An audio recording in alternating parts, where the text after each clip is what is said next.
Hello, good evening. अरे sorry, मेरी शाम की क्लास वाला मुझे एक्सपीरियंस आ रहा है। चलिए, कौन कौन सा मीडियम है आप लोग का? सब मिक्स है आप लोग का उसमें अब? चलिए ठीक है। आपका मैम? हाँ, आपका हिंदी है। आपका मैम? इंग्लिश है। बाकी आपका सर? इंग्लिश है। चलिए ठीक है ना। ये आज हमारी फर्स्ट क्लास है उसमें अब चीज़ों को लेके। इसके पहले किसी ने कभी पढ़ा है हिस्ट्री वगैरह कुछ ऐसा? कभी किसी ने? थोड़ा बहुत भी? किस एग्जाम की प्रिपरेशन कर रहे हैं आप लोग? आरआरबी एनटीपीसी कर रहे हैं मतलब, है ना? उसमें अब जीएसजी के तो होगा ही उसमें अब। चलिए ठीक है, तो मैं आज स्टार्ट करने वाला हूँ। आपको आज बेसिक बताता हूँ। उसके बाद चीजें हम जब भी फिर रिटर्न करेंगे चीजों को लेके, या कि मैं थोड़ी देर से लिखाता हूँ, या कि आज बेसिक क्लास में सिर्फ आप समझिए बस, हो गया उसमें। ठीक, देखिए। अब क्या है कि जैसे सिलेबस में पता है आपको चीजों को लेके मेजरली अपने यहाँ के क्या है, 5 चीजें हैं उसमें। अब क्या क्या चीजें पूछ रहा है इन सब चीजों में? जीएस और जीके में हिस्ट्री पूछ रहा है आपकी उसमें, इकोनॉमी पूछ रहा है, पॉलिटी पूछ रहा है आपके उसमें, साइंस पूछ रहा है और जियोग्राफी पूछ रहा है। मेजर मेजर चीजें उसमें। ठीक, तो आज मैं बेसिक चीजें स्टार्ट कर रहा हूँ। आपको आज इतिहास हिस्ट्री के बारे में बताता हूँ उसमें, कि क्या क्या हमें पढ़ना है और कैसी कैसी चीजें आपसे वहां पे क्वेश्चन बन सकते हैं उसमें। ठीक, तो देखिए, किसी कुछ आइडिया हिस्ट्री को कितने पार्ट्स में डिवाइड किया गया है? किसी को भी आइडिया हो कुछ भी उसमें? अब देखिए, अपने यहाँ की हिस्ट्री को जो है चीजों को लेकर वो 3 पार्ट्स में डिवाइड किया गया है उसमें। अब जो भारतीय इतिहास है, इंडियन हिस्ट्री है, वो 3 भागों में डिवाइड है उसमें। अब जिसे बोला जाता है, सबसे पहली जो चीजों को आती है उसे उसे बोला जाता है आपका प्राचीन भारत, एंशियंट बोला जाता है। प्राचीन मतलब पुरानी। ठीक, प्राचीन भारत, एंशियंट हिस्ट्री। दूसरी जो अपनी है चीजों को लेके मध्यकालीन आपकी, जिसे बोला जाता है मीडिएवल, मीडिएवल हिस्ट्री आपका। ठीक है, और तीसरी फिर नाम वही है चीजों को लेके आपकी मॉडर्न, आधुनिक। तो इतिहास को अपने 3 पार्ट्स में डिवाइड किया गया है आपकी। कौन कौन सी? प्राचीन हो गई आपकी, एंशियंट बोला जाता है जिसे, मध्यकालीन हो गई, मीडिएवल बोला जाता है जिसे, और आपकी आधुनिक जिसे मॉडर्न बोला जाता है उसमें। ठीक है, अब हम देखते हैं इसमें कि हमें इसमें पढ़ना क्या क्या चीजों को है उसमें। अब अगर मैं बात करूं प्राचीन की उसमें, अब देखिए, पहले तो हमें यह प्रश्न आ जाए कि हम इतिहास पढ़ रहे हैं तो हमें पढ़ना क्या क्या है। अब हमें हर कुछ तो पढ़ नहीं लेना है इतिहास में, तो मेजर मेजर चीजें हमें इतिहास में देखना है कि जो इन टाइम पीरियड में रहे हैं, जैसे प्राचीन हो गया, इस टाइम पीरियड में क्या क्या चेंजेस हुए हैं, और ये चेंजेस कैसे होते हैं। जैसे सोशल चेंजेस हो गई आपकी, सोशल मतलब सामाजिक चीजें। इस दौरान में समाज कैसा वर्क कर रहा था, क्या था समाज में। सोशल के बाद आपकी क्या चीजें हो जाएंगी इसमें? पॉलिटिकल चीजें हो जाएंगी, राजनीतिक। राजा थे कि नहीं थे, सेना थी तो कैसी थी चीजों को लेके। तीसरी पढ़ेंगे हम इकोनॉमी, आर्थिक चीजें। अब आर्थिक कैसे काम हो रहे थे भाई? अगर आप किसी भी राज्य को चलाएंगे, किसी भी आपको उसमें राजा को अगर अपने राज्य को चलाना है, तो उसके लिए आर्थिक रूप में क्या, इकोनॉमी रूप में उसे टैक्स लेना पड़ेगा। अगर कोई भी साम्राज्य चलाना है, जब अगर जैसे देश चल रहा है आज की डेट में, तो देश चलाने के लिए सरकार क्या कर रही है? जनता से टैक्स ले रही है उसमें। अब उसी प्रकार से वो राजा कैसा टैक्स ले रहा था, तो जैसे मैंने पहले क्या बोला, आपका सामाजिक, सोशल चीजें कैसी वर्क कर रही थी। दूसरी आपकी आर्थिक, इकोनॉमी, इकोनॉमी कैसी थी चीजों को लेके। तीसरी आपकी उसमें क्या हो जाएगी? राजनैतिक, राजा थे कि नहीं थे।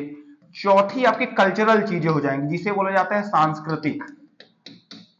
अब इसमें क्या हो रही थी, इसमें अपने वो क्या कल्चर फॉलो कर रहे थे भाई? उनको कल्चर फॉलो करने, कोई त्योहार कर मना रहे थे क्या अपने? अगर उनको किसी चीजों में खुश होना है तो वो क्या कर रहे हैं उसमें, ऐसी चीजें उसमें। अब तो ये 4 स्टेजेस में हम क्या करेंगे, हिस्ट्री को पढ़ेंगे। आप कोई सा भी आप उठा लीजिएगा, डायनेस्टी उठाएंगे, इन्हीं 4 बेसिक चीजों में जाएगी उसमें। अब फिर वही वाली बात कि अपने प्राचीन में क्या है फिर उसमें अब चीजों को।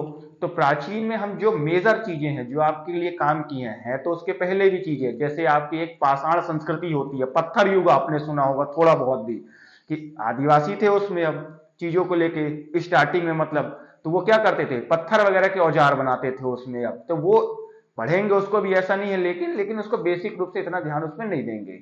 हमारा फोकस जो रहेगा वो रहेगा आपके इसमें प्राचीन पे, जो रहेगी आपकी एंशियंट पे, वो आपके लिए काम की है इंडस वैली सिविलाइजेशन, जिसे बोला जाता है सिंधु घाटी सभ्यता। ठीक, सबसे पहले तो मैं आप लोग के इतिहास में एक टाइम पीरियड क्लियर कर दूं। एक आप लाइन ड्रॉ करेंगे, जैसे उसमें मैं लिखाने के सेंस में लिखाऊंगा, और उसे जीरो मार्क करेंगे उसमें। अब समझिएगा बात को। अभी क्या चल रहा है, प्रेजेंट टाइम में कौन सा ईयर चल रहा है, 25 चल रहा है। तो मैं यहां पे 2025 लिख दे रहा हूं। क्लियर, ये 2025 हो गया। अब मैथ्स का अगर आपको थोड़ा बहुत भी आइडिया होगा तो अगर जीरो से इधर जा रहे हैं तो प्लस जाते हैं, जैसे हम +1 +2 +3, और बैक में जाते हैं तो क्या जाते हैं, माइनस में जाते हैं। तो ये जो टाइम पीरियड मैं लिख रहा हूं, यहां पे लिख रहा हूं ये टाइम पीरियड। फिर मैं बताता हूं मैंने इसको लिखा क्यों है उसमें। अब बीसी लिख लीजिए, या कि इसे हिंदी में अगर मैं लिखना चाहूं उसे तो ईसा पूर्व। फिर मैं बताता हूं मैंने इसे लिखा क्यों है। अब देखिए, तो हमें इतिहास में कहां से कहां तक ट्रेवल करना है।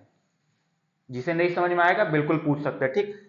2350 2350 से हमें पहले जीरो की ओर आना है। तो कौन सा ईयर आएगा पहले, 49। जैसे ये क्या है, अब हमें आना कहां तक है, जीरो की ओर, तब तो फिर हम आगे की ओर बढ़ेंगे। तो ये टाइम पीरियड पहले क्या होगा, कम होगा, 49 48 47, ऐसा करते करते हम कहां तक आ जाएंगे, पहले जीरो तक आ जाएंगे।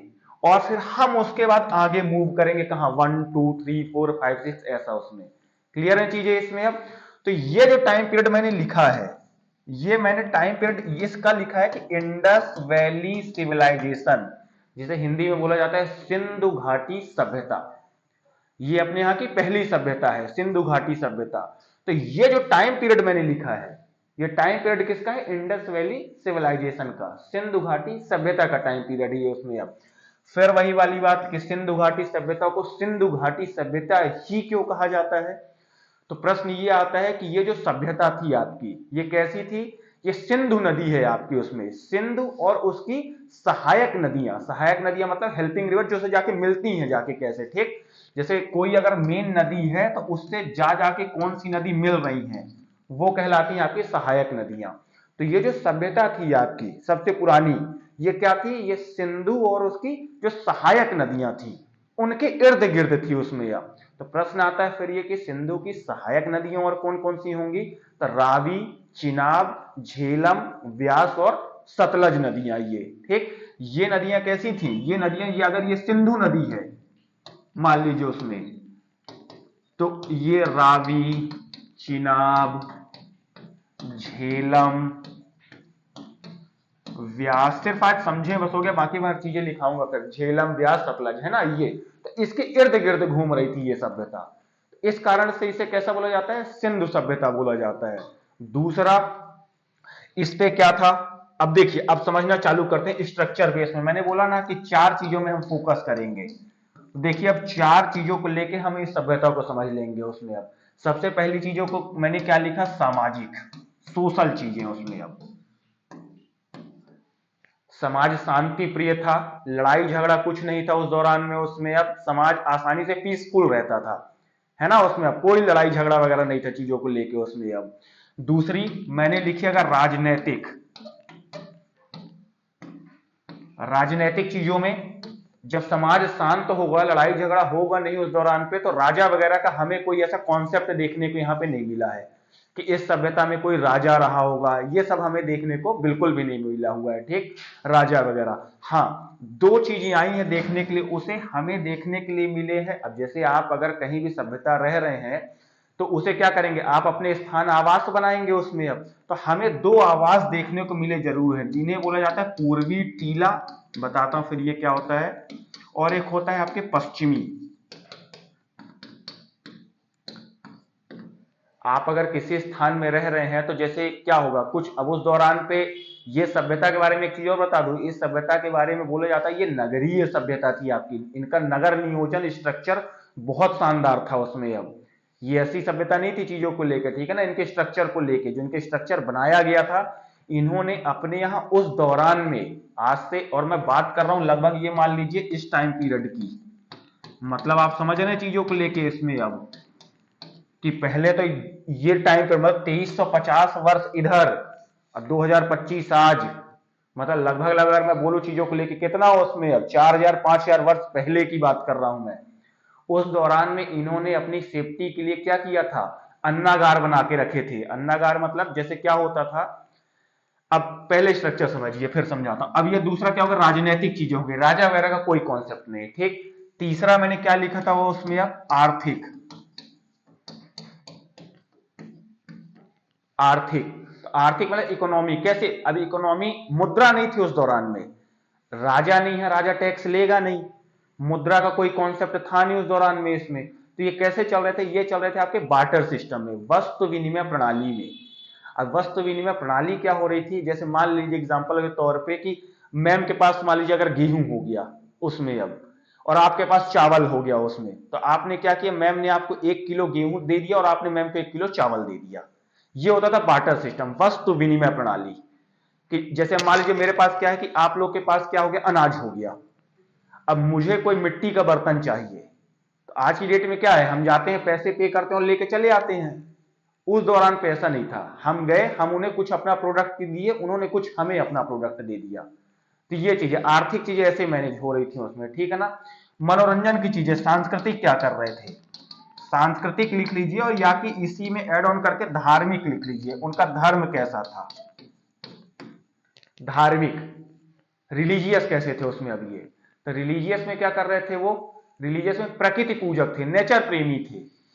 मतलब कैसे बोलने का मतलब ये था कि उन्होंने अगर जान लिया है कि हमें इस पेड़ से फल मिल रहा है, या कि उनके अगर खेती कर रहे हैं, एग्रीकल्चर कर रहे हैं चीजों को लेके, तो उन्हें ऐसा लग रहा है कि ये देवता है उसमें, अब तो वो उस हिसाब से चल रहे थे, प्रकृति पूजक थे, प्रकृति की पूजा कर रहे थे उसमें। अब दूसरा, उनके यहां एक स्ट्रक्चर मिल गया है उसमें, मातृ देवी की मूर्ति, सब एक्सप्लेन करूंगा आगे, समझ जाइएगा चीजों को लेके। कहने का तात्पर्य ये है उसमें कि प्रकृति पूजक थे, मातृ देवी की पूजा कर रहे थे, ये वहां से मिले हुए स्थल है, वहां से जो जो चीजें मिली हैं वो बता रही हैं इन्हें, ठीक ऐसा। अब फिर प्रश्न आता है इसमें कि ये इंडस वैली सिविलाइजेशन का जो टाइम पीरियड था, वो टाइम पीरियड था उसमें, इस टाइम पीरियड के बाद इतनी बड़ी सभ्यता समाप्त कैसे हो गई उसमें। अब भाई ये छोटी मोटी सभ्यता तो थी नहीं, लगभग लगभग कितने वर्षों की, 500-600 वर्षों की है उसमें अब ये, तो इतनी बड़ी सभ्यता का एंड कैसे हो गया। तो इतनी बड़ी सभ्यता का एंड होने के लिए अलग अलग जो इतिहासकार रहे हैं उन्होंने अपनी अलग अलग व्याख्याएं दी हैं। कोई कह रहा है बाढ़ आ गई थी, कोई कह रहा था इस दौरान आग लग गई थी उसमें। अब लेकिन ये सब चीजें क्या है, ये सब चीजें एक मतलब कही गई बातें, कोई प्रूफ नहीं है इसका। कुछ लोगों ने तो ये कहा उसमें चीजों को लेकर जो आगे चल के उसमें कि आर्य आ गए थे। अब आर्य कौन थे ये भी एक्सप्लेन करता हूं फिर उसमें अब, ठीक।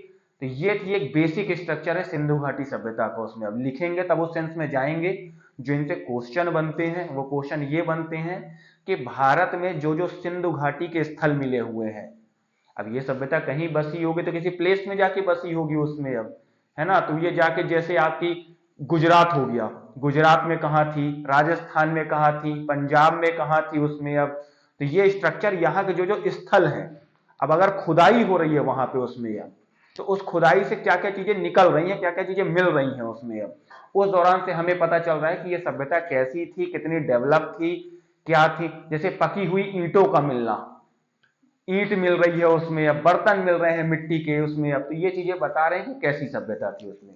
वो आगे एक्सप्लेन जब लिखवाने के दौर पे आऊंगा तो और एक्सप्लेन करूंगा, ठीक उसमें। अब इस टाइम पीरियड के बाद ये चीजें क्लियर हो गई। सिंधु घाटी सभ्यता में किसी को कुछ हल्का फुल्का भी अभी ना समझ में आ रहा हो उसमें कि और क्या रहा होगा इस दौरान में उसमें, अब किसी को कुछ भी डाउट हो उसमें, अब ठीक। ये थी आपकी सिंधु घाटी, ये हम प्राचीन से स्टार्ट करेंगे उसमें। अब इस टाइम पीरियड को पकड़ के चलिएगा उसमें हम, ठीक। अब इसके बाद जो दूसरा टाइम पीरियड आता है वो आता है आपका ऋग्वैदिक पीरियड, जिसे बोला जाता है ऋग्वैदिक। अब इसे ऋग्वैदिक क्यों बोला जा रहा होगा, ऋग्वैदिक बोले जाने का रीजन क्या है, ये टाइम पीरियड है आपकी ये। फिर प्रश्न आता है, एक चीज और बताता हूं उसमें। अब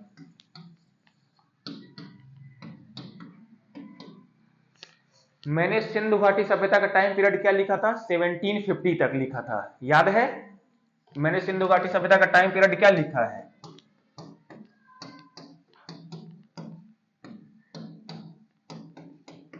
ये लिखा है। लेकिन मैंने ऋग्वैदिक का टाइम पीरियड तो 1500 से लिखा, मतलब बीच के ये वर्ष कहां चले गए। बीच के ये वर्ष कहाँ चले गए इस चीजों को लेकर, तो ये बीच के वर्ष को इतिहास में अंधकार युग बोला जाता है आपके उसमें अब। ठीक, अंधकार युग मतलब ब्लैक टाइम पीरियड, मतलब कि हमें इसकी जानकारी नहीं है कि इस दौरान में क्या हुआ। इस दौरान पे हमें बिल्कुल भी जानकारी नहीं है कि इस दौरान पे हुआ क्या उसमें अब, तो इतिहास में इसलिए अंधकार युग बोल दिया गया है इसे अब, कि हमें नहीं पता इस दौरान में क्या हुआ है उसमें अब। ये जैसे ही सभ्यता यहां से समाप्त हुई, उसके बाद ये सभ्यता आ गई कौन से, ऋग्वैदिक सभ्यता, ऋग्वैदिक टाइम पीरियड उसमें अब, और इसका टाइम पीरियड चला है ये। अब ऋग्वैदिक टाइम पीरियड बोलने का मतलब ये है क्योंकि इसी दौरान पे आपको 4 वेद हैं, कौन कौन से, अथर्ववेद, क्लियर। तो इस दौरान पे क्या लिखा गया है, ऋग्वेद लिखा गया है।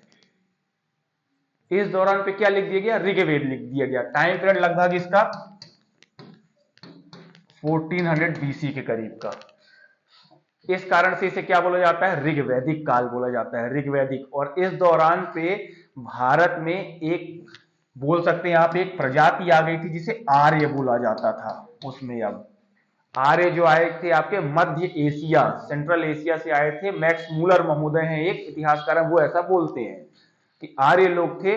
और इन आर्यों का संघर्ष हुआ है किनसे, सिंधु घाटी सभ्यता वालों से, टकराव, युद्ध एक प्रकार का।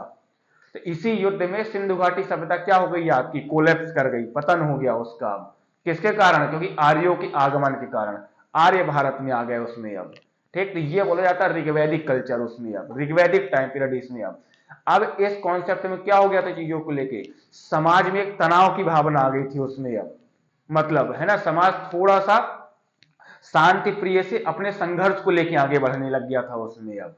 फिर इसी के जस्ट बाद टाइम पीरियड में आपका ये टाइम पीरियड पड़ेगा फिर आपका ये। अब ये क्या टाइम पीरियड क्या है, इस टाइम पीरियड को बोला जाता है आपके उत्तर वैदिक काल, लेटर वैदिक पीरियड। फिर बताता हूं लेटर वैदिक पीरियड इसे क्यों बोला जा रहा है। लेटर वैदिक पीरियड बोलने का मतलब इस टाइम पीरियड, देखिए हम जीरो के करीब आ रहे हैं, समझिएगा। अभी अब हमने यात्रा चालू करी थी 2350 से, अब हम जीरो के करीब आना चालू हो रहे हैं उसमें अब। तो इसे लेटर वैदिक पीरियड इसलिए बोला जा रहा है उसमें क्योंकि इस दौरान पे अब जो अन्य ग्रंथ हैं, अन्य ग्रंथ मतलब जैसे कौन कौन से आपके, बाकी वेद, ऋग्वेद तो लिखा गया, बाकी वेद अब कौन से बचे हैं उसमें अब, सामवेद, अथर्ववेद आपके और यजुर्वेद उसमें अब। के कॉन्सेप्ट क्या है इनका, सामवेद में क्या है, क्या है सामवेद में, सामवेद से किसी कुछ आइडिया आज के दौरान में क्या है, सामवेद में क्या चीजें हैं। सामवेद में संगीत है, आप संगीत सुनते हैं ना इसमें, गाने वगैरह जो भी चीजों को लेके हैं वो सब सामवेद से ही आए हैं उसमें अब। साम का अर्थ ही होता है गायन, गीत, संगीत, तो ये चीजें सामवेद से आई हैं उसमें अब। अथर्ववेद में क्या है, अथर्ववेद में आपके जीवन जीने की पद्धतियां, जादू टोने, ऐसी चीजें बताई गई हैं उसमें अब। और यजुर्वेद में क्या है, यजुर्वेद में बताया गया यज्ञ करने की विधि, कि आप यज्ञ करेंगे तो कैसा होगा यज्ञ उसमें, है ना। 3 प्रकार के यज्ञ होते थे पहले अब, अश्वमेध यज्ञ होता था, वाजपेयी यज्ञ होता था और राजसूय यज्ञ होता था, वो पढ़ेंगे इतिहास में उसमें अब। और बाकी यहीं से ही कॉन्सेप्ट आना चालू हुए हैं, जैसे संस्कार कितने होते हैं, संस्कारों की संख्या कितनी है हिंदू धर्म में, 16 प्रकार के संस्कार होते हैं आपके, है ना, वो संस्कार हम पढ़ेंगे उसमें अब। आश्रम, आश्रम सुना है, आश्रम कॉन्सेप्ट बनते थे पहले, कितने प्रकार के आश्रम होते थे, आश्रम कितने प्रकार के होते हैं, मानव सभ्यता को, मानव को कितने उसमें सीक्वेंस में बांटा गया है आश्रमों में, किसी कुछ आइडिया, 4 प्रकार के आश्रमों में बांटा गया है, 4 आश्रम होते थे, ठीक है ना उसमें अब, कि कैसे कैसे चीजें, कि 0 से 25 हम कहा रहेंगे, 25 से 50 का रहेंगे, 50 से 75 ऐसा उसमें अब। ठीक, ये आश्रम व्यवस्था है ये सब। जैसे उपनिषद, इसी दौरान पे आपके उपनिषद लिख लिए गए उसमें अब। उपनिषद का क्या अर्थ होता है उसमें अब, उपनिषद का अर्थ होता है आपके, उपनिषद गुरु के समीप बैठ के सीखना। अब उस दौरान में कोई ऐसा कॉलेज यूनिवर्सिटी तो थी नहीं भाई, उस दौरान पे ऐसा सोशल मीडिया तो था नहीं उसमें कि व्हाट्सएप पे भेज दिए मैसेज और सीख लिए सीधे उसमें अब, ऐसा तो कुछ दौर था नहीं उसमें अब। तो वो क्या करते थे, अब ये ग्रंथ लिखे गए हैं तो इन ग्रंथों को, ज्ञान को ट्रांसफर भी तो करना है। तो उस दौरान पे क्या होते थे, गुरुकुल होते थे उसमें अब, बच्चे जाते थे अपने गुरु के समीप बैठते थे, गुरु क्या करते थे, इनको पढ़ते थे, बच्चे उन्हें सुनते थे और सीखते थे और याद करते थे उसमें। अब उपनिषद, गुरु के समीप बैठ के ज्ञान को सीखना उसमें। अब पुराण आपके लिखे आने लग गए उसमें। अब पुराण होती है उसमें। अब एकाध पुराण का नाम किसी को आइडिया है, कुछ भी किसी ने सुना है पुराण वगैरह उसमें? अब चलिए कोई बात नहीं, आगे एक्सप्लेन करता हूं। पुराण हो गए उसमें, ठीक। ग्रंथ, अरण्यक ग्रंथ लिखे जाने लग गए, जंगल में बैठ के आपके, अरण्यक मतलब जंगल में लिखे जाने वाले ग्रंथ। ये सब चीजें जो रही हैं ये लेटर वैदिक पीरियड में चलना चालू हो गई हैं उसमें। अब जितनी चीजें रही हैं वो लेटर वैदिक पीरियड में होना स्टार्ट हो गई थी उसमें। यहां तक क्लियर है उसमें? अब लेटर वैदिक काल के बाद जो होते हैं उसमें, अब वो दौर आता है आपके महाजनपद का। महाजनपद, इनकी संख्या हो गई 16। अब लड़ाइयां चालू हो गई, संघर्ष। 16 महाजनपद थे, ये अलग अलग भारत के स्थानों में जाके बस गए। अभी तक क्या हो रहा था, अभी तक लड़ाइयां नहीं हो रही थी, अब लड़ाइयां चालू हो गई। कैसे? ऐसे लड़ाइयां कि तुमने मेरा, हम आपके साम्राज्य में हमला करेंगे उसमें। अब जीत गए, जीतने के बाद आपकी जमीन हमारी। वहां हमले हमले चालू हो गए एक प्रकार से उसमें। अब राजा एक प्रकार से क्या हो गया उसमें, अब राजा केंद्र में जाके बैठ गया। राजा केंद्र पे बैठ गया। राजा अपने साम्राज्य को चलाने के लिए अपने क्या लेना चालू कर दिया, टैक्स लेना चालू कर दिया। किससे टैक्स लेना चालू कर दिया? जनता से। उस दौरान पे फिर वही वाली बात, मुद्रा तो थी नहीं, तो टैक्स कैसा टैक्स? अनाज का टैक्स, कि तुम एग्रीकल्चर करोगे, अगर 10 केजी तुम्हारे और एग्जांपल के तौर में उसमें, तो 2 केजी हम लेंगे उसमें। अब टैक्सेशन चालू हो गया उसमें, कर व्यवस्था हो गई उसमें। और क्या हो गए, और आपके दूसरे साम्राज्यों में हमला होना चालू हो गए। जैसे ये 16 महाजनपद थे, एक दूसरे से टकरा रहे हैं। इसमें सबसे जो शक्तिशाली था आपका वो था मगध। कहां है मगध? ये मगध था आपका बिहार का क्षेत्र, ये सबसे शक्तिशाली था। ये जितने 16 महाजनपद थे उसमें सबसे ज्यादा शक्तिशाली ये था। अब इस मगध में क्या हो गए, इस मगध में वंश बैठना चालू हो गया, डायनेस्टी। भाई कोई राजा होगा वो अपने नाम से डायनेस्टी भी तो चलाएगा, कोई वंश तो चलाएगा उसमें। अब तो डायनेस्टी में 3 डायनेस्टी आई मेजर रूप से उसमें। अब वर्ड टफ नहीं है, चिंता मत करिएगा, अभी सिर्फ समझा रहा हूं इसलिए लग सकता है। हर्यक, हर्यक डायनेस्टी बैठी सबसे पहले उसमें। अब हर्यक, हर्यक के बाद आपकी नाग डायनेस्टी बैठी। अब ये सब नाम है उनके। अब मैं पूरा स्ट्रक्चर बनवाऊंगा, बिल्कुल परेशान ना, वहां से डेमो दे रहा हूं उसमें, है ना। इसके बाद नाग के बाद आपकी नंद। ये बैठना कहां चालू हुआ? भारत देश में। भारत में कहां? मगध में डायनेस्टी बैठ गई उसमें। अब इन डायनेस्टी के बारे में पढ़ेंगे। और इसी दौरान पे 2 आपके क्या हुए अभी तक देखिए, जैसे ये ऋग्वैदिक काल और आपने ये देखा उत्तर वैदिक काल, लेटर वैदिक पीरियड में ब्राह्मण धर्म चल रहा था। अगर सही तरीके से बोलूं तो धर्म कैसा था आपके? धर्म में ब्राह्मण धर्म चल रहा था इसमें। अब इनमें क्या कॉन्सेप्ट था? इनमें यह कॉन्सेप्ट था कि अगर आपको मोक्ष पाना है, मतलब मोक्ष का मतलब भगवान से आपको मिलना है, मोक्ष पाना है, तो आपको क्या करना पड़ेगा? कर्म कांड करने पड़ेंगे, यज्ञ करना पड़ेगा, आहुति हवन करने पड़ेंगे। इसी दौरान पे 2 धर्म और आ गए उसमें। अब समझिएगा, इसी टाइम पीरियड में उसमें, अब जिन्हें बोला जाता है जैन और बौद्ध।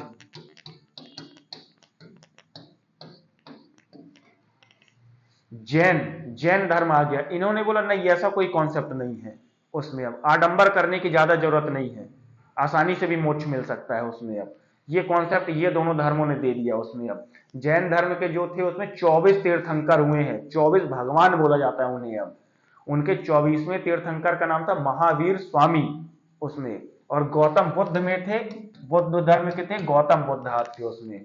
ठीक, उनकी भी स्टोरी क्लियर करता हूं थोड़ी देर से उसमें। अब महावीर स्वामी 24 तीर्थंकर थे। वो थे, पहले थे ऋषभ देव, वो एक्सप्लेन लिखाऊंगा, खैर मैं मत चिंता करिए, है ना। तो ये जैन और बौद्ध, इन्होंने ब्राह्मण धर्म को चुनौती दी एक प्रकार से, कि जो आप बोल रहे हैं ना ऐसी ऐसी चीजें करने की जिनकी जरूरत नहीं है, इसके बिना भी काम संभव हो सकता है उसमें। ठीक, उसके बाद फिर अब यहां आ जाइए, इसको पकड़ लीजिए। अब यहाँ पे डायनेस्टी चालू हो गई, समझिएगा। पहले मैंने क्या बोला आपकी चीजों को लेके? सिंधु घाटी सभ्यता, इंडस वैली सिविलाइजेशन। उसके बाद मैंने दूसरी चीज क्या बोली आपके? ऋग्वैदिक टाइम पीरियड। तीसरी मैंने क्या बोली? उत्तर वैदिक काल, लेटर वैदिक पीरियड। उसके बाद मैंने क्या बोला, महाजनपद। महाजनपद के बाद मैंने एक प्रकार से इन दो धर्म को ले लीजिएगा, जैन और बौद्ध। जैन और बौद्ध के बाद आप ले लीजिएगा डायनेस्टी, हर्यक, नाग और नंद वंश उसमें। ठीक। अब इसी नंद वंश में क्या हुआ, इसी नंद वंश का एक राजा था जिसका नाम बोला जाता है घनानंद। इसी नंद वंश का एक राजा था जिसका नाम बोला जाता है घनानंद। इस घनानंद में क्या हुआ, उसमें उसी दौरान पे अब भारत पे जो नजर पड़ गई विदेशी आक्रांताओं की, भाई पैसा आ गया उसमें। अब भारत, विदेशी लोग भी देख रहे हैं कि भारत में अच्छा खासा पैसा है, चलो लूटा जाए इसको चल के उसमें। अब तो इस नंद वंश के टाइम पीरियड में एक राजा का नाम था घनानंद। एक थे चाणक्य, सुना है चाणक्य का नाम? चाणक्य का नाम सुना होगा उसमें, अब है ना। चाणक्य, विष्णुगुप्त, कौटिल्य, ये सब उन्हीं के नाम है उसमें। अब एक अर्थशास्त्र नाम की पुस्तक लिखी है। अब ये संपर्क करते हैं किससे, नंद वंश के राजा घनानंद से, कि भाई विदेश से आक्रमण हो रहे हैं, क्या कैसा है। घनानंद इनकी बात को बहुत ध्यान नहीं देता है उसमें। अब तो उसी दौरान पे ये क्या करते हैं, एक व्यक्ति रहता है जिसका नाम रहता है क्या, चंद्रगुप्त मौर्य। मैं सीजी मौर्य लिख रहा हूं अब, ठीक है ना। उसका नाम चंद्रगुप्त मौर्य, पूरा नाम उनका चंद्रगुप्त मौर्य। उसे तैयार करते हैं ये, एक प्रकार से उसे राजा बनवाते हैं उसमें, किसका, भारत देश का उसमें। अब और राजा बनवाने के बाद क्या करते हैं, नंद वंश के अस्तित्व को ही वो समाप्त करवा देते हैं उसमें। अब और अब कौन सी डायनेस्टी चालू हो गई, मौर्य डायनेस्टी चालू हो गई उसमें। अब ठीक, हर्यक, नाग और आपकी नंद और उसका मौर्य डायनेस्टी। अब ये मौर्य डायनेस्टी पे क्या होने लग गई, आपकी सैनिक व्यवस्था में सुधार होने लग गया। ऐसा कहा जाता है कि इनके पास अच्छी मात्रा में सैनिक थे उसमें। अब देश को चलाना है तो देश को ऐसे नहीं चलाना है, देश को सेना के माध्यम से भी चलाना पड़ेगा उसमें। अब इसी के मौर्य में ही एक राजा हुए हैं जिनका नाम है, सुना होगा उसमें, अशोक। सांची अगर कोई गया होगा तो उसे थोड़ा बहुत आइडिया होगा उसमें। अब अशोक, राजा अशोक इसी के रहे हैं उसमें। अब राजा अशोक ने एक लड़ाई लड़ी थी जिसे बोला जाता है कलिंग का युद्ध उसमें। अब इस कलिंग के युद्ध में ही राजा अशोक का हृदय परिवर्तन हुआ था उसमें। अब ये भी आगे बताऊंगा। ठीक, अब ये अशोक, अभी सिर्फ स्ट्रक्चर समझते चलिए। मौर्य वंश जैसे ही इंड होता है आपके उसमें। अब चलिए यहां तक भूल ना जाए, लिखना चालू करिएगा, स्टार्ट में कुछ लिखिएगा।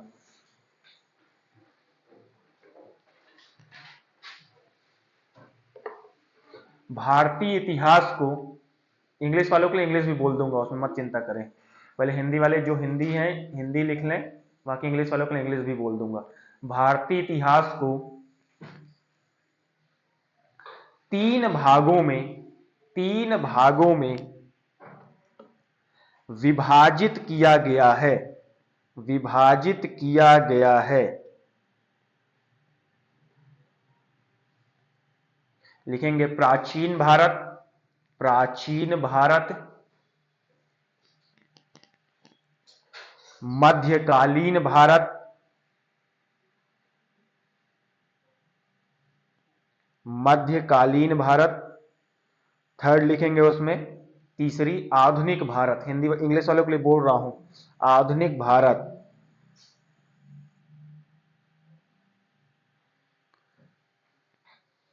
इंग्लिश वाले इंडियन हिस्ट्री डिवाइडेड, लिख लिया, लिख ले रहे हैं ना, कोई प्रॉब्लम तो नहीं आ रही है ऐसा कुछ उसमें आपकी, अलग अलग बोलूं बोथ लैंग्वेज उसमें, है ना, प्रॉब्लम नहीं। चलिए ठीक है उसमें, तब बढ़िया है। लिखेंगे उसमें, फिर अब लिखेंगे इतिहास, हेडिंग बनाइएगा, इतिहास को जानने के स्रोत, सोर्स। आप इतिहास को कैसे जानेंगे, इतिहास को जानने के स्रोत, source. To know about history, to know about history, sources. कैसे जानेंगे आप इतिहास के स्रोत को, लिखेंगे उसमें पुस्तकें, पुस्तकें, पुस्तक, बुक्स, पुस्तकें। लिखेंगे उसमें वैदिक ग्रंथ, वैदिक ग्रंथ।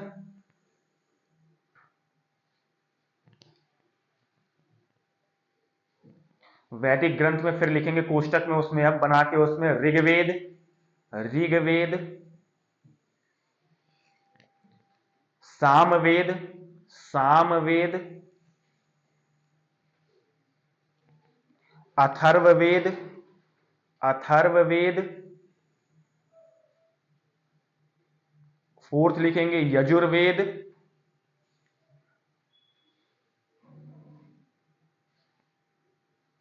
यजुर्वेद, फिफ्थ लिखेंगे उपनिषद, उपनिषद,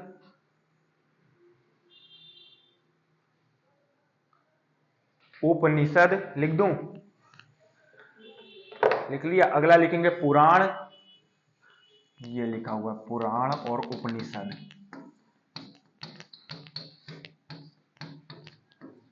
ठीक, कोष्टक बंद उसमें। फिर लिखेंगे उसमें अगला पॉइंट बनाएंगे, बोला थर्ड पॉइंट में और कैसे जानेंगे उसमें अब, विदेश से, विदेश से, फॉरेन से, विदेश से, विदेशों से आने वाले यात्री, विदेशों से आने वाले यात्री। फोर्थ पॉइंट में लिखेंगे और अगला कैसे जानेंगे, राजाओं के अभिलेख, राजाओं के अभिलेख, राजा जो लिखवाते थे अपने लिए, पत्थर वगैरह में चीजें अगर लिखवा दी ऐसी उसमें, अब राजाओं के अभिलेख।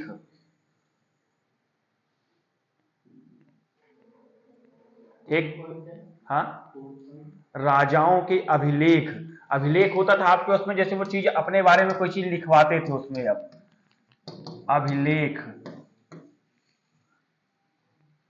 राजाओं के अभिलेख।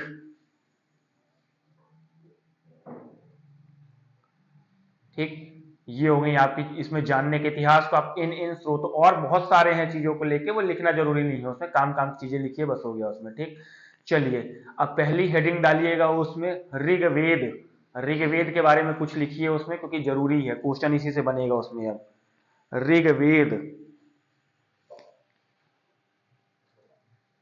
ऋग्वेद को, ऋग्वेद को सबसे प्राचीन या पुराने, सबसे प्राचीन, सबसे प्राचीन वेद के नाम, वेद सबसे प्राचीन, ऋग्वेद को सबसे प्राचीन वेद के नाम से, वेद के प्राचीन, ओल्ड, ओल्ड, सबसे ओल्ड यही है उसमें। अब सबसे प्राचीन वेद के नाम से जाना जाता है, वेद के नाम से जाना जाता है।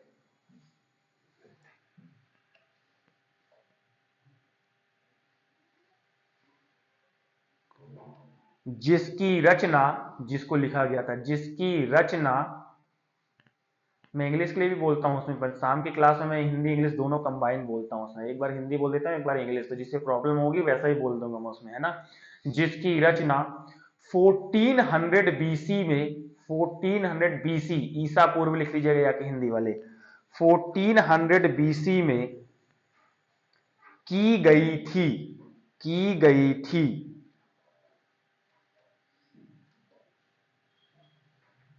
इसमें, इसमें गायत्री मंत्र का उल्लेख है, इसमें गायत्री मंत्र याद करते हैं ना जो आपका ओम भूर्भुवः स्वः वाला, इसमें गायत्री मंत्र का उल्लेख है।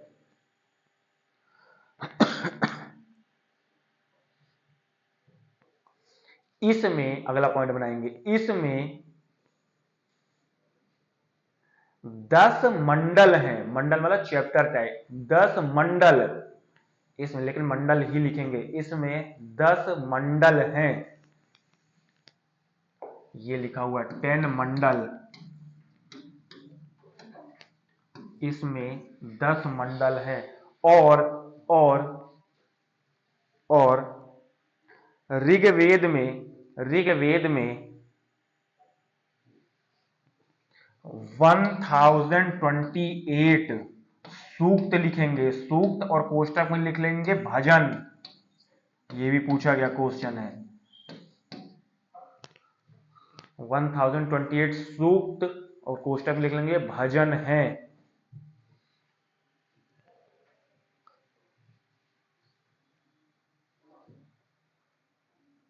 चलिए अगला पॉइंट बनाइएगा सामवेद, सामवेद दूसरा वेद। सामवेद से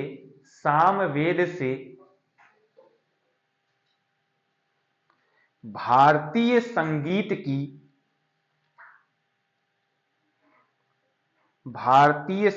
की उत्पत्ति मानी जाती है।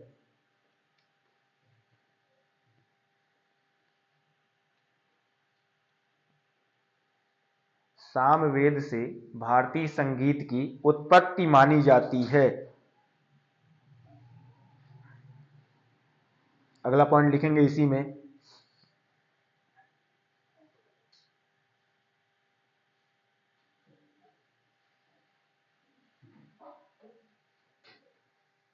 ठीक है, इतना चलेगा, संगीत है आप लोग। अगला पॉइंट यजुर्वेद। यजुर्वेद थर्ड लिखेगा, यजुर्वेद।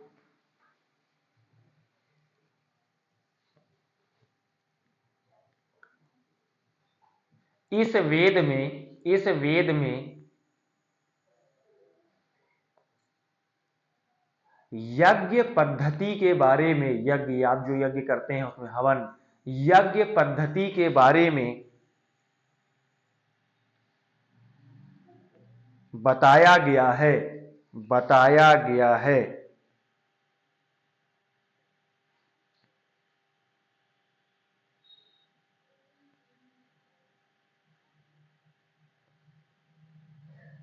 अगला लिख लीजिएगा अथर्ववेद। अथर्ववेद फोर्थ।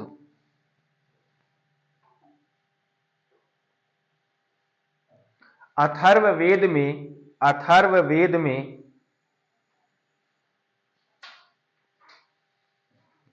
यंत्र टोटके, टोटके जो होती है ना, टोना टोटका, यंत्र टोटके,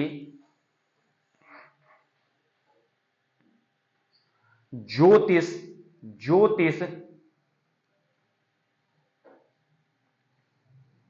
आयुर्वेद, ज्योतिष आयुर्वेद,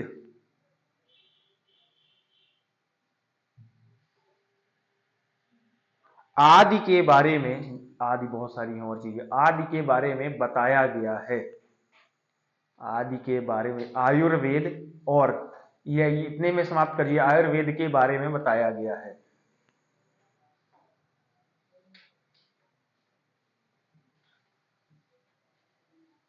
आयुर्वेद के बारे में बताया गया है। क्लियर, ये हो गए आपके वेद। अब हेडिंग डाल लीजिएगा उसमें, अब सिंधु घाटी सभ्यता अब स्टार्ट करेंगे। उसमें एक वेद का स्ट्रक्चर हो गया।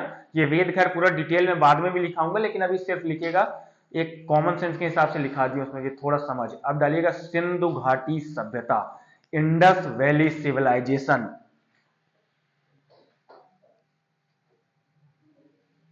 Indus valley civilisation.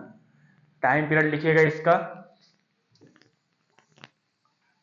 सिंधु घाटी सभ्यता। टाइम पीरियड लिखेगा इसका, ये टाइम पीरियड जरूर मेंशन करिएगा।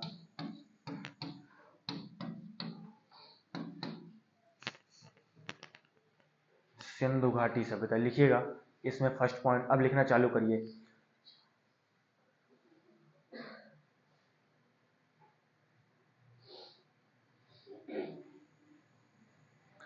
सिंधु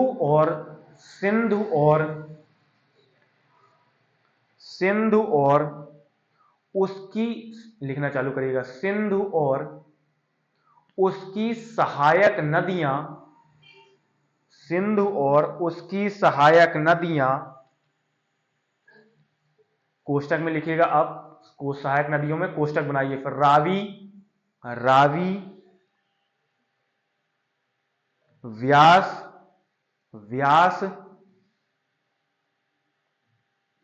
चिनाब,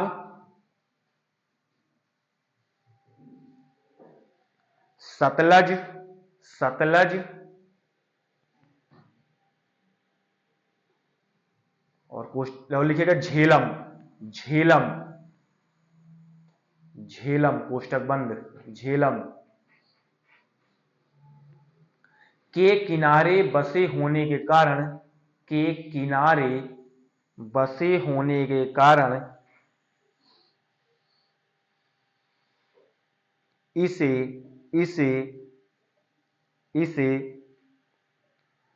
सिंधु घाटी सभ्यता के नाम से, इसे सिंधु घाटी सभ्यता के नाम से जाना जाता है, जाना जाता है।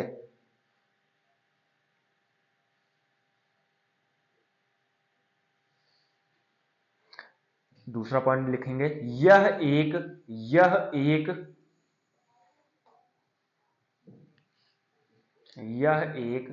नगरीय सभ्यता थी। नगरीय, और अंडरलाइन करेंगे नगरी के नीचे, यह एक नगरीय सभ्यता थी।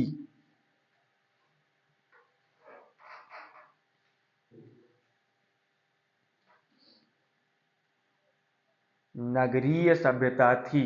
अगला पॉइंट लिखेंगे उसी में, अब सिंधु घाटी सभ्यता के, सिंधु घाटी सभ्यता के प्रमुख, प्रमुख इंपॉर्टेंट, प्रमुख स्थल, स्थल या प्लेस, स्थल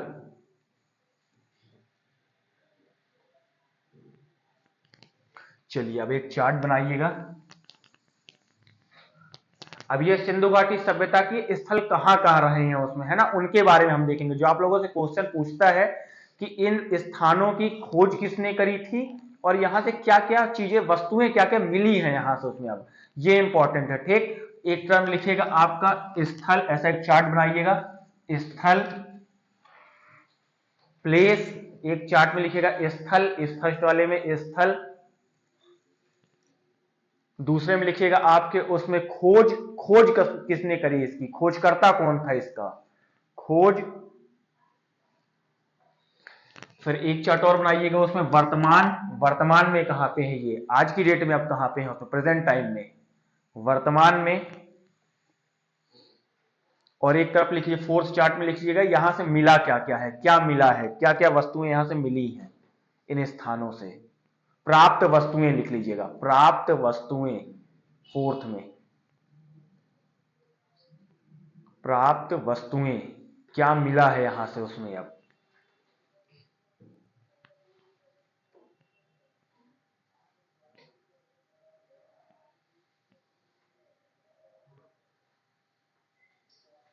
क्लियर। चलिए अब पहले स्थान का नाम लिखिएगा उसमें, अब हड़प्पा, ये लिखा हुआ है हड़प्पा, ये स्थल का नाम है हड़प्पा। इसे हड़प्पा सभ्यता भी बोला जाता है इसी कारण से, है ना, इंडस वैली को लिखेगा हड़प्पा, लिखेगा इसमें। अब दूसरा चार्ट क्या बनाया उसमें, खोज, खोज। अच्छा पहले तो हड़प्पा का टाइम पीरियड लिख लीजिएगा, 1921 में इसकी खोज हुई थी, और ईस्वी लिखिएगा एडी या टी, ये अभी की मैं बात कर रहा हूं 1921, अभी, है ना, वो 1921, इसकी खोज जो हुई थी 1921 में हुई है। हाँ, मतलब उसी के नीचे आप ईयर लिख दीजिए कि हड़प्पा को जो खोजा गया है वो अभी 1921 में खोजा गया, 1921 में, ईसवी में, लेकिन है ना अभी वाले में, वो पुराने वाले में नहीं उसमें, अब पुराने वाले में तो रहा ही होगा। अब एडी बोलते हैं उसमें, अब बीसी इसलिए बोलते हैं बिफोर क्राइस्ट, एक टाइम पीरियड है तो वो टाइम पीरियड बीसी में चलता है, ईसा पूर्व। हाँ ये ईसवी है, ये एडी चलेगा, इसीलिए ईसवी चलता है, जैसे जीरो के इधर वाले ईसवी चलेंगे उसमें। अब आप अंतर, जैसे अब मान लीजिए मैं ये लिख दूं उसमें, अब ये टाइम, मान लीजिए एग्जांपल के तौर पे मैंने अब आपके सामने ये टाइम पीरियड लिखा है, इसकी दो मीनिंग हो सकती है। एक मीनिंग आप इसकी निकालेंगे तो जीरो से पहले में भी निकाल लेंगी, और एक मीनिंग अभी भी निकाल लेंगे उसमें। अब ये इतिहास है, अब मुझसे कोई पूछे कि इस टाइम पीरियड में क्या हुआ है, तो मैं उससे एक प्रश्न पूछूंगा कि किस वाले में, आप पहले का पूछ रहे हो, एडी वाले का पूछ रहे हो कि बीसी का पूछ रहे हो आप उसमें। अब लेकिन वहीं पर अगर मैं उसको डिफाइन कर दूं, अब मुझे क्लियर हो जाएगा कि यार इस दौरान पे यहां पे ये चल रहा था भारत में उसमें। अब लेकिन वहीं पर अगर मैं बीसी लिख देता तो मेरे पास प्रश्न आता कि हाँ फिर उसमें क्या हो रहा था, तो टाइम पीरियड का खेल है उसमें। अब इस पे जनरलाइज चीजों को लेकर, जैसे मैथ है, अब मैथ में अपन क्या कर लेते हैं, इसको मान लेते हैं कि इसके आगे क्या लगा होगा, प्लस लगा होगा, लेकिन अगर सही तरीके से सोचो तो गलत तो ये भी है उसमें। अब लेकिन मान लेते हैं अपन जनरली, लेकिन होने को तो माइनस भी हो सकता था ना इसमें। अब प्लस माइनस कुछ भी हो सकता था, जनरलाइज वे में मान लिया जाता है, लेकिन इतिहास पे ऐसा नहीं है। इतिहास में आपको मेंशन करना पड़ेगा कि क्या है उसमें। और जैसे ही अगर मैं एडी लिख दूं तो समझ जाइएगा जीरो से इधर वाला टाइम पीरियड और अभी का समय पीरियड, जैसे 2025 चल रहा है और 1921 में, ठीक, तो टाइम पीरियड लिखेगा 1921। खोजकर्ता में नाम लिखेगा दयाराम साहनी, दयाराम साहनी, जिन्होंने खोज करी थी इसकी, साहनी, साहनी ये लिखा हुआ दयाराम साहनी, ठीक। लिखेगा प्रेजेंट टाइम में कहां है ये, पंजाब पाकिस्तान में, पंजाब कोष्टक में लीजिएगा पाक, पाकिस्तान अब है, ठीक है ना, उस दौरान में पाकिस्तान थोड़ी ना बना था उसमें, अब पंजाब पाकिस्तान लिखिएगा, अब पंजाब पाकिस्तान में, ठीक। अब ये लिखेगा यहां से मिला क्या क्या है उसमें, अब लिखेगा मात्र देवी की मूर्ति, मां देवी की मूर्ति लिख लीजिएगा, मां देवी की मूर्तियां, मां देवी की मूर्तियां, एक्चुअल में हुआ क्या है मैं आपको बताता हूं उसमें और थोड़ा सा। यहां एक मूर्ति मिली हुई है, इसलिए उस मूर्ति में क्या है, उस मूर्ति में स्त्री के गर्भ से निकलता हुआ एक पौधा दिखाया गया है उसमें। अब स्त्री के गर्भ में एक पौधा निकलता हुआ, मात्र देवी की मूर्ति है उसमें। अब मतलब इसका मतलब ये था क्या कि ये लोग, आप इतिहास हमेशा जितना इतिहास रहा है सब पितृ सत्तात्मक रहा है। पितृ सत्तात्मक बोलने का प्रेजेंट टाइम में कैसे मतलब क्या कोरिलेट कर रहे हैं आज की डेट में, भाई फादर से कोरिलेट कैसे कर रहे हैं आप लोग, बताइए थोड़ा सा कुछ आइडिया। समाज कैसा है, पुरुष प्रधान है महिला प्रधान है, भाई आज का सोसाइटी कैसी है, महिला प्रधान है पुरुष प्रधान है। लड़कियां क्या कर रही हैं, सरनेम चेंज कर रही नहीं कर रही, बच्चे क्या कर रहे हैं, किसका नाम लगा ले रहे हैं, माता का कि पिता का। भाई जैसे आपके एग्जांपल के तौर पर समझिए, जो कास्ट आपके पिता की होगी आप वही मेंशन कर रहे हैं ना उसमें, आपकी माता की मेंशन कर रहे हैं। महिलाएं क्या कर रही हैं शादी के बाद, सरनेम चेंज हो रहा है उनका कि नहीं हो रहा है उसमें, अब पुराने सरनेम को तो वो चला नहीं रही हैं। चलिए अगर एक हद तक अगर वो चला भी ले उसमें, तो बच्चे के नाम में किसका सरनेम लिखेंगे आप, पिता के लिख रहे हैं ना उसमें। अब तो कैसा समाज हो गया आपका, पुरुष प्रधान हो गया एक प्रकार से, पितृ सत्तात्मक हो गया। और इसका एग्जाम्पल देखने को हमें कहा मिलता है, और इसका एग्जाम्पल हम देख रहे हैं उसमें, अगर कोई गांव से जुड़ा होगा तो उसे पंच और सरपंच पता होंगे उसमें। अब कई जगहों में स्थानों में सरपंच क्या है, महिलाएं हैं, भाई महिला सीट है वहां पे उसमें। अब लेकिन उसका कार्यभार कौन अधिकतर संभाल रहा है, उसका पति संभाल ले रहा है, पति प्रधान संकल्पना आ जाती है ना उसमें। अब पंचायत वेब सीरीज अगर किसी ने थोड़ा बहुत भी देखी होगी उसमें, अब क्या कॉन्सेप्ट चल रहा है उसमें, अब भाई है तो महिला लेकिन उसके कार्यभार कौन संभाल ले रहा है, उसका पति पुरुष, तो पुरुष प्रधान तो कहीं तो हो गया उसमें। अब लेकिन सिंधु घाटी सभ्यता कैसी थी, मात्र सत्तात्मक थी, मां की वहां पे पूजा होती, मात्र देवी थी। एक और आएगी ऐसी सत्ता जिसे बोला जाएगा सातवाहन डायनेस्टी। ये क्या करेंगे, ये अपने नाम के पीछे जो है अपनी मां के नाम लगाएंगे उसमें। अब है ना, तो वो भी मात्र सत्तात्मक थी ही एक प्रकार से उसमें। अब और इतिहास में इसीलिए इतिहास में एक और फोर्थ फिफ्थ चार्ट आता है जो मैं वहां पे एक्सप्लेन नहीं कर पाया, अभी एक्सप्लेन कर दूं। एक फिफ्थ, जैसे मैंने सोशल बताया था, पॉलिटिकल बताया था, इकोनॉमी बताई थी उसमें, और रिलीजियस बताया था। फिफ्थ आजकल एक चीज ऐड होने लग गई है उसमें, महिलाओं की स्थिति, वुमेन कैसी थी। भाई आप एक देखेंगे चीजों को लेकर डाउनवर्ड हो रही हैं। पहले क्या हो रही थी, पहले ये महिलाएं आपकी क्या थी, ये महिलाएं आपकी उसमें पार्टिसिपेट कर रही थी, कोई भी ग्रंथ लिखे जा रहे थे, कोई भी उपनिषद लिखे जा रहे थे तो उसमें पार्टिसिपेट कर रही थी, लिख रही थी, मतलब कैसे थी, एजुकेटेड थी। लेकिन धीरे धीरे आते आते क्या हो गया, इनका ग्राफ घट गया।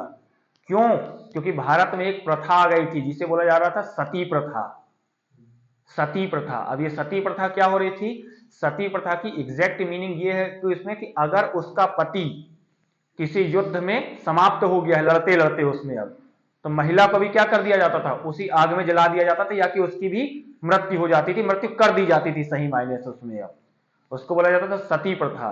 और रीजन क्या दिया जाता था, रीजन ये दिया जाता था कि ये महिला अपने सर्वाइवल नहीं कर सकती है, इसका जो सर्वाइवल कर रहा था वो कौन कर रहा था, इसका पति कर रहा था, पैसे वही कमा के ला रहा था उसमें। अब तो इकोनॉमिक रूप से महिलाओं को वीक दिखाया जाने लग गया है, इसीलिए इतिहास में एक ही महिला हुई है उसमें अब, रजिया सुल्तान, मुस्लिम शासिका, है ना उसमें। अब नहीं तो होने को तो बहुत सारी हो सकती थी, लेकिन महिलाओं की स्थिति क्या होने लग गई थी, डाउन होने लग गई थी। दूसरा, बाल विवाह आने लग गए थे। बाल विवाह का रीजन क्या, बाल विवाह का रीजन यही कि विदेशी आक्रांता आ रहे हैं उसमें बाहर से, तो इस कारण से इनका जल्दी से विवाह कर दो उसमें। अब वो खैर मीडिएवल हिस्ट्री का पार्ट है, वहां पे अलग एक्सप्लेन करूंगा। ठीक, लिखिएगा माँ देवी की मूर्ति मिली है मात्र। दूसरा लिखिएगा उसमें अन्न भंडार के प्रतीक मिले हैं। अन्न, अन्न का मतलब ये आपका क्या होता था, क्रॉप्स वगैरह, फसल आपके, अन्न, अन्न भंडार। अब ये भी बताता हूं क्या होता है अन्न भंडार। देखिए अब क्या हो रहा है, एक होता है सरप्लस प्रोडक्शन। सरप्लस प्रोडक्शन अधिशेष उत्पादन बोला जाता है इसे। सरप्लस, आज की डेट में सरप्लस कैसा हो रहा है, इंडियन आपका, इंडियन जो है अपना भारत है अपना सरप्लस प्रोडक्शन कर रहा है। जैसे ऐसे समझिए उसको, अब मान लीजिए भाई साहब के यहाँ क्या हुआ, उसमें अब 1 क्विंटल गेहूं हो गया, और आसान भाषा में कर दूं, चलिए लेके 10 किलो इनके यहाँ गेहूं हो गया उसमें। अब ठीक, अब इन्होंने क्या कर लिया, इस 10 केजी गेहूं में इनकी खपत हो गई, मतलब इन्होंने भोजन कर लिया 5 केजी का, तो जो बाकी 5 केजी बच गया वो क्या हो गया, सरप्लस। तो उसे ये क्या करेंगे, स्टोर करेंगे। भाई कल हो सकता है अगले साल ना हो, या कि हो सकता है ऐसी स्थिति आ जाए चीजों को लेके कि अचानक इनको कोई जरूरत पड़ जाए उसमें। अब भाई अपन जो मनी कभी सरप्लस हो जाती है, ऐसा तो थोड़ी ना कि सब खर्च कर देते हैं। तो इसी प्रकार से अनाज का सरप्लस प्रोडक्शन हो रहा था। तो सरप्लस प्रोडक्शन हो रहा था तो उसे रखने के लिए इन्होंने क्या किया था, एक अन्न भंडार बना दिया था कि यहां पे हम अनाज रखेंगे उसमें। अब हमारा हो जाएगा तो यहाँ, और वो दौरान ऐसा था उसमें, और आज का दौर भी वो दौर भी क्या, अब मान लीजिए आप खेती कर रहे हैं, सूखा पड़ गया, पानी नहीं गिरा उसमें, अब तो कम से कम आपके पास क्या है, ये 5 केजी बचा हुआ है सरप्लस, आप इससे क्या करेंगे, यूटिलाइज कर लेंगे उसमें। अब दूसरा, फ्लड आ गई, बाढ़ आ गई, बह गई फसल उसमें। अब तो कम से कम अपने पास 5 केजी तो है। इस दौरान पे वो क्या होता था, ये कहलाता था अधिशेष उत्पादन, सरप्लस प्रोडक्शन यही कहलाता है उसमें। ठीक, अन्न भंडार इन्होंने बना के रखे थे अपने अन्न रखने के लिए। क्लियर। अब सोचिए उस दौरान इनकी सोच इतनी अच्छी चल रही थी। आज अन्न भंडार का एग्जाम्पल कहां पे देखते हैं हम, अन्न भंडार आपको कहां देखने को मिल रहा है, वेयर हाउसेस हैं, एग्रीकल्चर की मंडी में वेयर हाउसेस बने हुए हैं ना उसमें। अब तो इन्हीं की तो है भाई, सोच तो यही है ना उसमें अब अन्न भंडार की, कि सरप्लस, तो ये इन्हीं की सोच है उसमें। अब तो सोचिए, और मैं बात कर रहा हूं आज से, फिर बोल रहा हूं 4-5 हजार वर्ष पहले की, मतलब इनके अंदर कितनी समझदारी थी कि ये सरप्लस प्रोडक्शन करने के लिए अन्न भंडार को खोल दे रहे हैं उसमें। क्लियर। दूसरे स्थल का नाम लिखिएगा उसमें अब, मोहन जोदाड़ो, या कि मोहन जोदड़ो, दूसरे प्लेस का नाम मोहन जोदड़ो।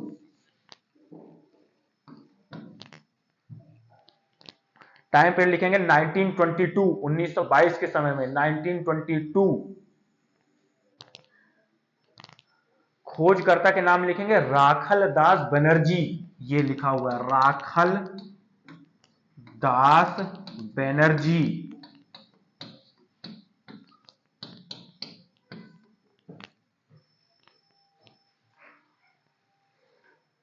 लिखेंगे प्रेजेंट टाइम में ये कहां पे है, सिंध पाकिस्तान में, सिंध पाकिस्तान।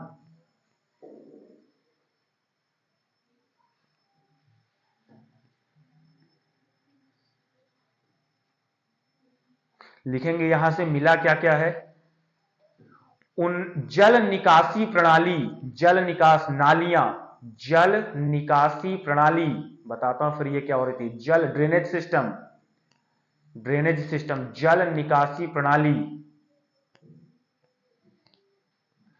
इनके यहां का जो हो रहा था, वो जो नालियां बनी हुई थी उसमें। अब नालियां उसमें, उस दौरान में नालियां बनी हुई थी, ऐसा नहीं था कि ये पानी कहीं भी बहा दे रहे हैं उसमें। अब ये एक नाली, आज की डेट में हम नाली बनाते हैं ना अपने घर के बाहर उसमें, अब पानी निकलने के लिए ड्रेनेज सिस्टम उसमें। अब ये वो लोगों ने उस दौरान में बना लिया था उसमें। अब ठीक है, तो जल निकासी प्रणाली अगला पॉइंट। और क्या मिला यहां से लिखिएगा सेकंड में उसमें। अब मिट्टी की मूर्तियां, मिट्टी की मूर्तियां,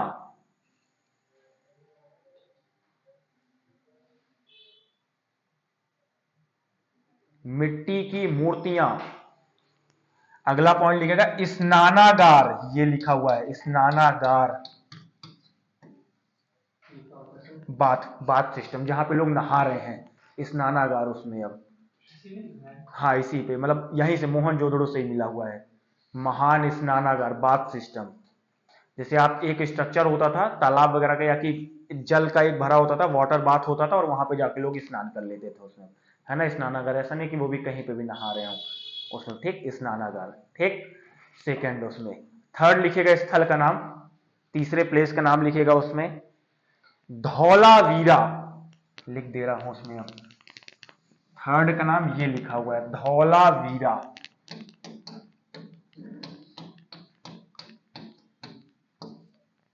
धौलावीरा ईयर अब इतने इंपॉर्टेंट नहीं चलेंगे। लिखेगा है कहां पे ये धौलावीरा, कच्छ गुजरात में, कच्छ गुजरात में है ये लिखा हुआ कच्छ। यहां पे भूकंप आया था, कच्छ गुजरात। नहीं, मतलब एक्सप्लेन बता रहा हूं, आया था 2001-2002 के समय, वो बता रहा हूं आपको उसमें, है ना। कच्छ जो है गुजरात में है ये धौलावीरा। और ये सब प्लेस कौन से हैं, ये सिंधु घाटी सभ्यता के हैं उसमें, मैं उनके प्रेजेंट टाइम की स्थिति बता दे रहा हूं, है ना। लिखिएगा इसके खोजकर्ता का नाम लिखिएगा इसमें, नहीं इसी पे लिखना है, मतलब कच्छ गुजरात पे ही। अब इसके लिखिएगा उसमें, ठीक। यहां से मिला क्या क्या वो लिख लीजिएगा उसमें अब।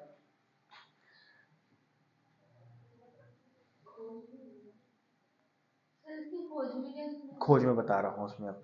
भारतीय सर्वेक्षण किया, कई लोग खोज किए हैं, तो आप इसे अभी स्किप कर सकते हैं, लिखा दूंगा उसमें अब। एएसआई लिख सकते हैं, भारतीय सर्वेक्षण विभाग लिख सकते हैं उसमें अब। भारतीय पुरातत्व विभाग, सॉरी, भारतीय पुरातत्व विभाग। भारतीय, इसमें धौलावीरा में, हाँ, आर्कियोलॉजी सर्वे ऑफ इंडिया, भारतीय पुरातत्व विभाग, कई लोग खोज करते रहे हैं इसमें, भारतीय पुरातत्व विभाग लिखेंगे। यहां से क्या मिले हैं उसमें अब, सीढ़ी, हाँ कच्छ गुजरात में है ये Dholavira. Archaeology survey of India, भारतीय पुरातत्व विभाग, आर्कियोलॉजी सर्वे ऑफ इंडिया। खैर स्पेसिफिक नाम भी है, लेकिन अभी तो आप इसको लिख लीजिए, स्पेसिफिक नाम लिखा दूंगा फिर उसमें। लिखिएगा यहां से मिला क्या है, ये फेमस क्यों रहा है। सीढ़ीदार कुएं, सीढ़ीदार कुएं होते हैं ना जो उसमें, वो सीढ़ीदार कुएं, सीढ़ी स्टेयर आपकी, सीढ़ीदार कुएं।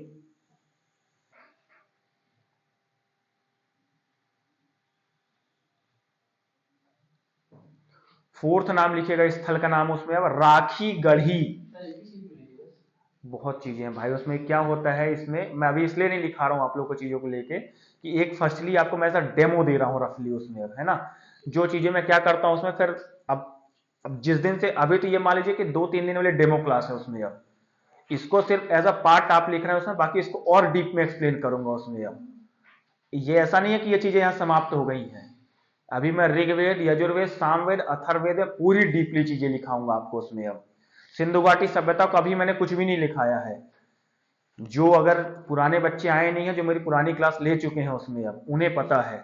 जैसे अभी मैंने आपको इतिहास को जानने के स्रोत में से नॉर्मल चीजें लिखाई हैं, अभी तो कम से कम मुझे एक क्लास लग जाएगी आपको इतिहास को बताने में। जैसे अब अभी मैं लिखा रहा हूं ना, तो अभी जैसे मैं देखे मैंने उपनिषद लिखा के छोड़ दिया, मैं आपको फेमस फेमस उपनिषद लिखाऊंगा, इस पे ये चीजें हैं उसमें। अब दूसरी, और मैं आपकी चीजों को कैसे लिखाऊंगा, जैसे मैंने पुराण लिखाए हैं उसमें, अब तो मैं आपको पूरा पुराण एक्सप्लेन करूंगा उसमें। अब वो तो आप फर्स्ट क्लास है, इसलिए मैं थोड़ा सा एक समझ बना रहा हूं आप लोग की उसमें, अब कि हल्की फुल्की जब मैं अगली क्लास लेने आऊं उसमें, अब तो आप लोग की इतनी समझ बनी रहे कि वो नई चीजें ना लगे। आप इन, क्या होता है, आप इन वर्ड से अवेयर हो जाएं कि अच्छा हड़प्पा सर ने बोला है, इसका मतलब यार याद करो हड़प्पा सिंधु घाटी में था, तो एक फैमिलियर हो जाए। जैसे अब मैं क्या है, अब मैं लिखाऊंगा आपको अगली क्लास में कि जैसे इतिहास को जानने के विदेशी स्रोत क्या है, विदेश से कैसे लोगों ने जाना, तो जब मैं आपको बताऊंगा विदेशी स्रोत जो आए हैं, वहां जो विदेश से लोग आए हैं, उन्होंने कौन कौन सी पुस्तकें लिखी हैं, तो आपके एक माइंड में ये समझ रहेगी कि हम विदेश स्रोत लिख रहे हैं, विदेशी सोर्सेस लिख रहे हैं, लिख क्यों रहे हैं, तो आपके माइंड में आएगा कि हाँ इसलिए लिख रहे हैं क्योंकि हमको इतिहास जानना है उसमें। एक सिर्फ रफली आइडिया दे रहा हूं कि आप एक का समझ आ जाए आपको उसमें, है ना। अगला लिखिएगा राखी गढ़ी, राखी गढ़ी ये लिखा हुआ है, राखी गढ़ी। अब आप लोग क्या है कि आप लोग राखी गढ़ी से आप फैमिलियर हो जाएंगे कि हमें पता है राखी गढ़ी कहां है और ये राखी गढ़ी हम पढ़ क्यों रहे हैं उसमें। अब लिखिएगा उसमें हरियाणा में है ये, हरियाणा, हरियाणा राज्य में।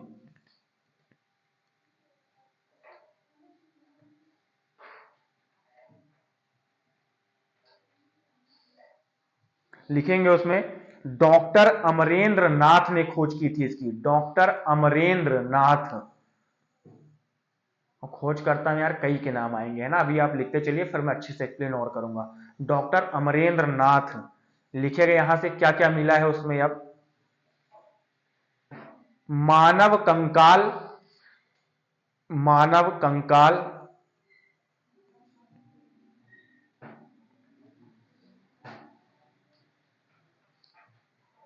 ठीक। यहां सिंधु घाटी का एक स्थल ये भी है, मैं और बता देता हूं, ये भी पूछा गया क्वेश्चन है, वो मैं एक्सप्लेन करूंगा और आगे जब अगली क्लास लिया करूंगा। सिंधु घाटी सभ्यता के एक स्थल ये है कि कुत्ते के साथ, या कि मानव के साथ कुत्ते को दफनाने का प्रमाण मिला है इसमें। अब एक आपका जो समाधि, एक आपका जो चीजें मिली है उसमें, अब हड्डी मिली है, अब तो हड्डी बचेगी ना उसमें। अब वो हड्डी मिली है, उसके साथ कुत्ते की हड्डी भी मिली है। पहले मानव के साथ कुत्ते को भी दफना दिया, ये कुत्ता ज्यादा वफादार है, यहां साथ दिया ऊपर भी देगा उसमें। अब ऐसा वाला भी है उसमें, है ना।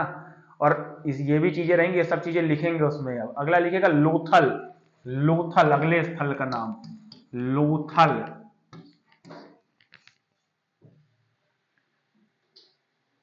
लिखेगा गुजरात में है ये, गुजरात।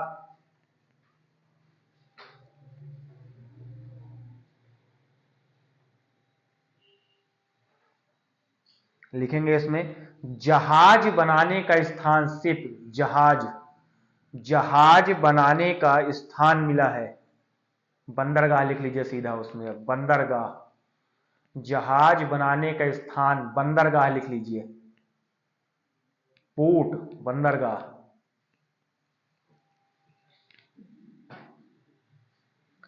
अगला लिखिएगा कालीबंगा, अगले स्थान का नाम कालीबंगा ये लिखा हुआ है,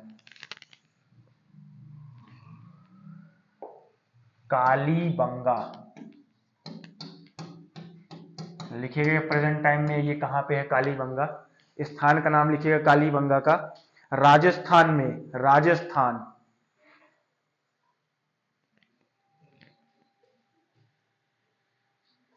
कालीबंगा लिखेगा। यहां पे जूते हुए खेत, खेत की जुताई, जूते हुए खेत मिले हैं यहां पे, इसका मतलब कृषि हो रही थी।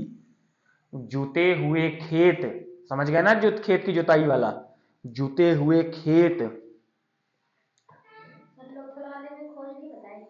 लिख लेंगे मैम उसमें, अब है ना, उसमें लिख लेंगे जूते हुए खेत। अगले लिखिएगा उसमें, इसमें और यहां से क्या मिला है इंपॉर्टेंट, अग्नि वेदिकाएं, जो हवन करते हैं तो अग्नि वेदिका बनाते हैं ना, उसके लिए वो हवन करने के लिए अग्नि वेदिकाएं, अग्नि वेदिका।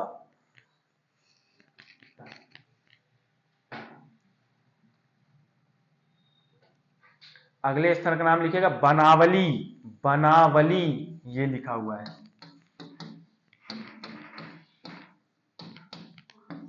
बनावली।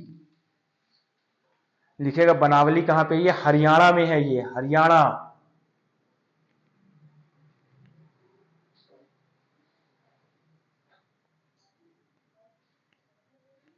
लिखिएगा किले बंदी दीवारें, फोर्ट, फोर्ट की किले बंदी दीवारें, किले बंदी दीवारें। अब सोचिए उनकी समझदारी कितनी थी, बताता हूं। ये किले बंदी दीवारें, अब ये जहां पे रह रहे थे ना, उस स्थान को क्या कर रहे थे, उसकी किले बंदी कर दे रहे थे। मतलब कैसे, दीवारों से, ताकि क्या हो जाए, कोई हमला ना कर पाए उसमें। अब किले बंदी दीवारें यहां से देखने को मिल रही हैं। अगले स्थल का नाम लिखिएगा, क्या लिख लिया, बनावली लिखिए, अगले स्थल का नाम लिखिएगा। हाँ, RS बिस्ट है। मैं फाउंडर इसलिए अभी नहीं लिखा रहा हूं उसमें, क्योंकि फाउंडर में 2-3 नाम है उसमें। अब बाकी बनावली की RS बिस्ट है, लेकिन मैं इसलिए अभी नहीं लिखा रहा हूं क्योंकि मुझे पता है उसमें कि क्लास, जब अगली क्लास लूंगा उसमें तो मुझे फाउंडर के साथ और चीजें बतानी पड़ेगी, इसलिए एक स्टोरी फॉर्म में, है ना, इसलिए उसमें। अब अगला लिखिएगा उसमें क्या, बनावली लिख लिया, अगला लिखिएगा उसमें चंदुहड़ो, ये लिखा हुआ है चंदुहड़ो। चंदुहड़ो में लिखिएगा उसमें सिंध पाकिस्तान में है ये, सिंध पाकिस्तान।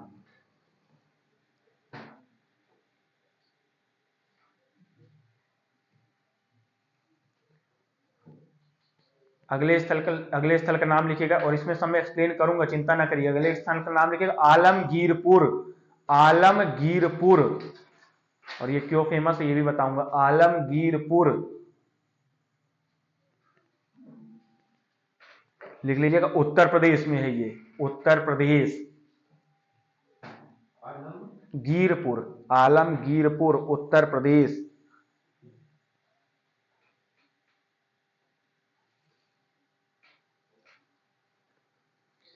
ये हो गए आपके सिंधु घाटी के स्थल। अब इन स्थलों को, एक एक स्थल को उसमें, अब ये तो हो गए सिंधु घाटी के स्थल, अब हम एक एक स्थलों को डिटेल से पढ़ेंगे उसमें। अब ये सिर्फ एक समझ हो गई है उसमें अब कि ये रहे हैं। अब अगर मैं आप लोगों से अगर हड़प्पा बोलूं,